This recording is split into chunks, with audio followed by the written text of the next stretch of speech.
chercher. Et du coup, je dis, oh, mais il y aura de l'eau là-bas. Tu parles, l'eau là-bas, elle était marron. Oui. Et j'ai dit, si je tombe malade, ça va être horrible. Donc, j'ai commencé à boire le café. Ah, ok. Parce qu'il était avec la panela, donc il était très sucré et tout, c'était très bon. Et depuis, je me mets au café.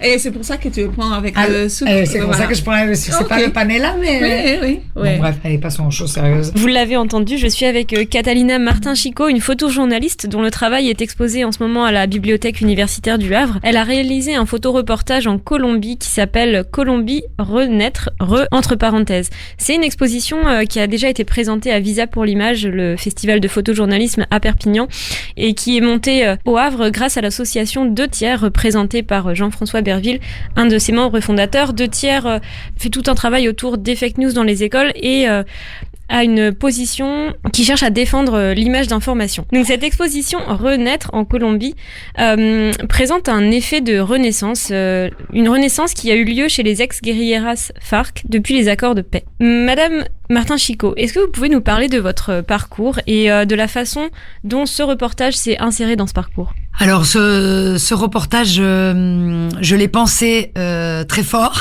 J'ai essayé de le vendre avant d'y aller. Je n'ai pas réussi. Et du coup, je suis partie avec mes propres frais parce que j'y croyais. Je croyais à cette paix. Je pensais que c'était un moment historique pour la Colombie. Les FARC, je les connais depuis que je suis enfant. Que les FARC fassent la paix avec le gouvernement, je me suis dit, bon sang, mais on vit l'histoire, c'est un moment capital. Comment je peux documenter ça ? Il faut que je fasse quelque chose. Mais comment documenter la paix ? Ce n'est pas aussi facile. C'est presque plus facile de documenter la guerre que la paix.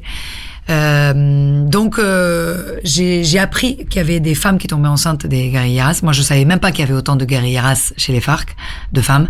40%. Ah, il y a des pics où il y a eu 40%, donc c'est énorme.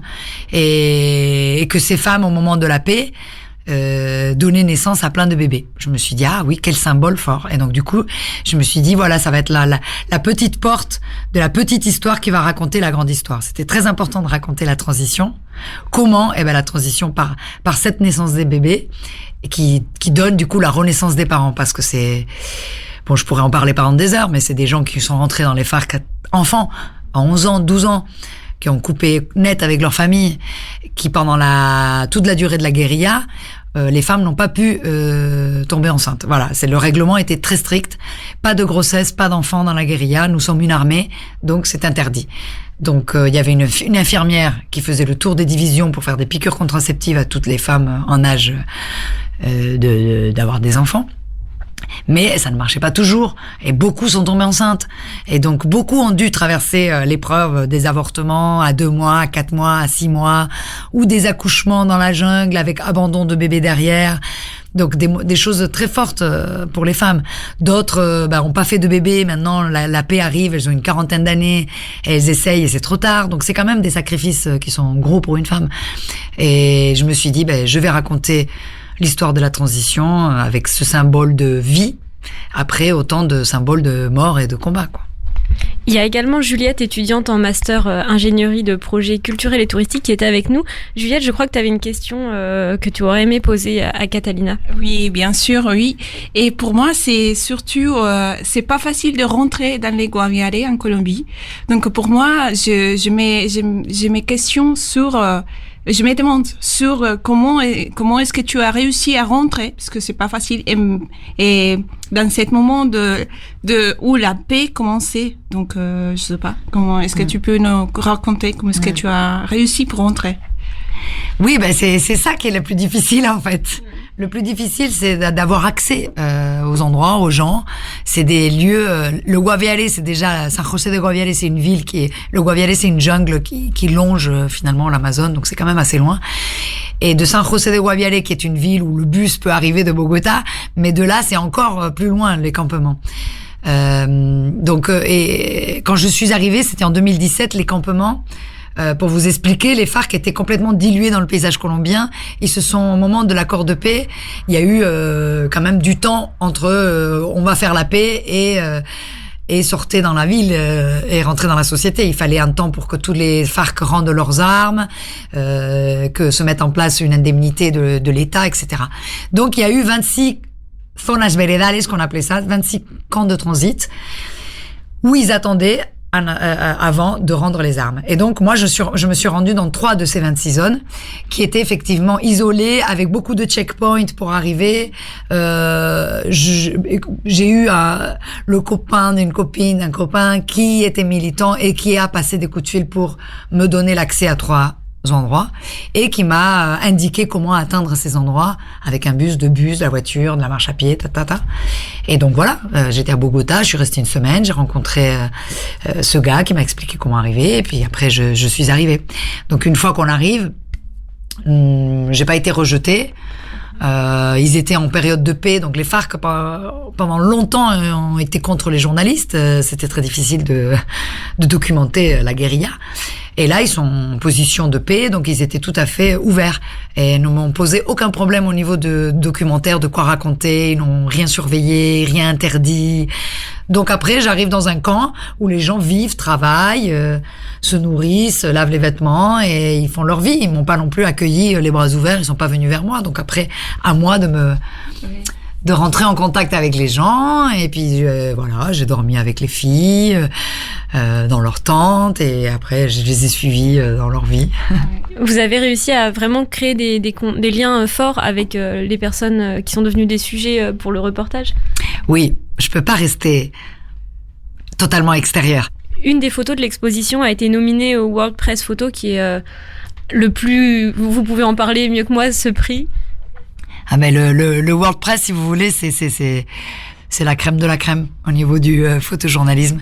Donc je suis hyper honorée, hyper fière que mon histoire ait gagné un prix et en plus qu'il y ait une photo qui soit considérée comme une des 6 potentielles photos of the year.